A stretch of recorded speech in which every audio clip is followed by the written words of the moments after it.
Kita tahu Norwegia, huh, calon favorit juara. Kalau misalnya bicara tentang Norwegia, berhasil lolos ke 16 besar. Norwegia saat ini punya pemain kaliber Erling Haaland yang kalau dimainkan eksplosif. Walaupun sebenarnya ada catatan minor sedikit ya. Terbukti waktu lawan Prancis tanpa Haaland habis dihajar Prancis dengan skor 1-4. Kita bergeser ke Brazil. Pertandingan terakhir, maaf pendukung Brazil ini agak terseok-seok mengalahkan Jepang.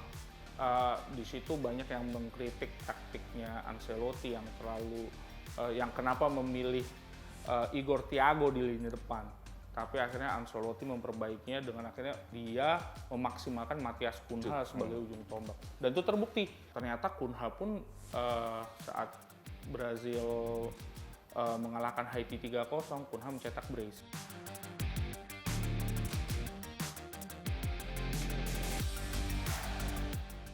Sahabat Kompas TV, kembali lagi di program Arah Juara. Dan kali ini kita akan membicarakan prediksi pertandingan antara Brazil dan Norwegia di fase 16 besar. Bersama siapa lagi kalau bukan El Pundit Bung Jati. El Pundit. El Pundit nih. Ini kan banyak orang yang menganggap bahwa dirinya El Pundit. Pundit ball, ya biasalah ya. Sekarang kan demam Piala Dunia. Tidak salah orang membicarakan sepak bola dan mengatasnamakan dirinya El Pundit walaupun hanya di platform media sosial. Tidak apa-apa. Itu untuk meramaikan setidaknya Piala Dunia kali ini. Dan saat ini kita akan membicarakan prediksi pertandingan antara Brazil dan Norwegia. Kita tahu Norwegia, calon favorit juara. Kalau misalnya bicara tentang Norwegia, berhasil lolos ke 16 besar setelah dia kurang lebih 20-an tahun tidak masuk Piala Dunia. Iya. Ini kan sesuatu yang wow. Dan akan menghadapi Brazil. Betul. Seperti apa kira-kira? Iya, sebenarnya kalau kita flashback ke belakang, Norwegia juga sebenarnya punya catatan bagus kalau melawan Brazil. 1998, saat itu di fase terakhir grup A, Norwegia sukses menang 2-1 lawan Brazil. Saat itu gol Norwegia dibuat oleh Kjetil Rekdal dan Tore Andrevlo, yang akhirnya membuat Maroko yang saat itu dijagokan bisa ke babak 16 besar akhirnya gagal. Sekarang mungkin kondisi kedua tim ya cukup berbeda ya. Norwegia saat ini punya pemain kaliber Erling Haaland yang kalau dimainkan eksplosif banget. Dan akhirnya mereka berhasil lolos hingga ke babak 16 besar. Walaupun sebenarnya ada catatan minor sedikit ya. Terbukti waktu lawan Prancis tanpa Haaland habis dihajar Prancis dengan skor 1-4 di pertandingan terakhir fase grup. Tapi kalau kita lihat lagi, saat itu pelatih Ståle Solbakken melakukan setidaknya 10 perubahan pemain dibanding skuad terbaiknya. Karena saat itu Norwegia sudah dipastikan lolos kan ke babak 32 besar. Betul. Nah, kita bergeser ke Brazil. Pertandingan terakhir, maaf pendukung Brazil ini agak terseok-seok mengalahkan Jepang. Dia baru berhasil mengalahkan Jepang di menit-menit terakhir babak. Golnya Gabriel Martinelli. Ya, itu dia. Dan itu tangan dinginnya Ancelotti. Betul. Nah, ini kan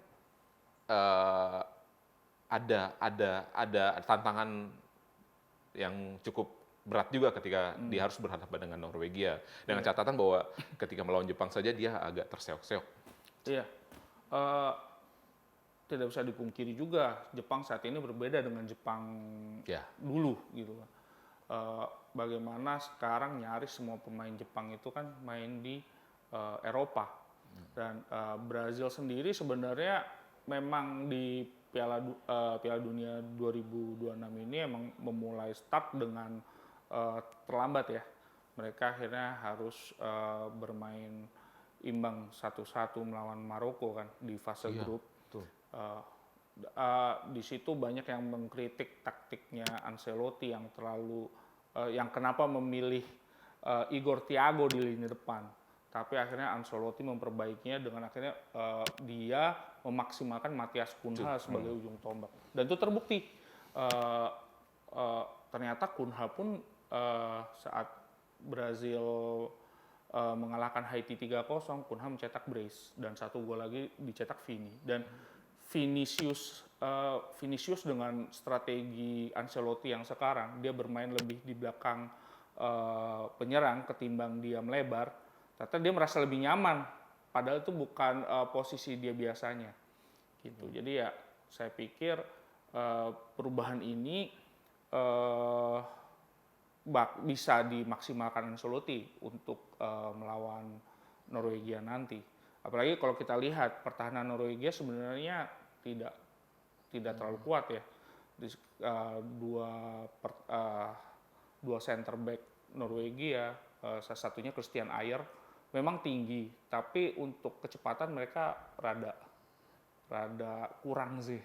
Jadi kalau misalnya duet Vini dan Cunha nanti di pertandingan Norway, ini akan menjadi daya gedor yang lumayan jadi shock terapinya lini pertahanan Norway. Iya pastinya gitu. Apalagi mereka Brazil ya punya pemain-pemain dengan pertama mereka punya bakat alami yang nyaris nggak semua negara miliki. Terus juga mereka punya kecepatan dan Ancelotti sendiri ya kembali lagi terkenal bukan sosok pelatih yang hanya mantap dengan satu formasi. Dia bisa memainkan berbagai jenis formasi ya sesuai dengan kebutuhan dan kemampuan pemain-pemainnya gitu.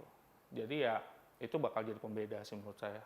Oke, kita ke Norwegia. Norwegia kan punya lini serang Erling Haaland. Semisal Erling Haaland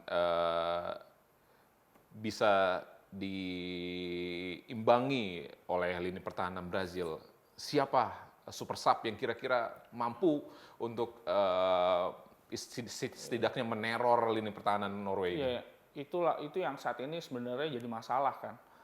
Saat ketiadaan Erling Haaland di lini serang Norway, mereka seperti kehilangan daya gempur gitu. Memang masih ada Nusa, masih ada Alexander Sorloth, tapi mereka tidak seberbahaya Haaland gitu. Itu terbukti ketika lawan Prancis kan? Terbukti lawan Prancis. Apalagi Haaland dengan tubuh besar, dia memiliki kecepatan dan juga mampu mencari ruang kosong. Yeah. Itu kan jadi salah satu kelebihan besarnya dia gitu. Ya pasti lini pertahanan Brazil, apalagi lini pertahanan Brazil bisa dibilang diisi oleh pemain-pemain gaek kan kebanyakan kan. Hanya segelintir yang masih berusia di bawah 30 kan. Ya kalau mereka tidak awas ya Haaland ya bakal benar-benar ledakannya dia tuh bakal mengguncang pertahanan Brasil. Dikunci gitu ya, setidaknya dikunci dia. Nah, ketika Erling Haaland dikunci, kira-kira strategi apa yang memang dimainkan Norwegia? Kira prediksi Bung Jati? Ya akhirnya bisa jadi Solbakken akan lebih menerapkan permainan menusuk dari lini kedua. Dia akan mencoba memanfaatkan kecepatan Patrick Berg, Nusa untuk masuk dari sayap ataupun dari lini tengah ke dalam kotak penalti.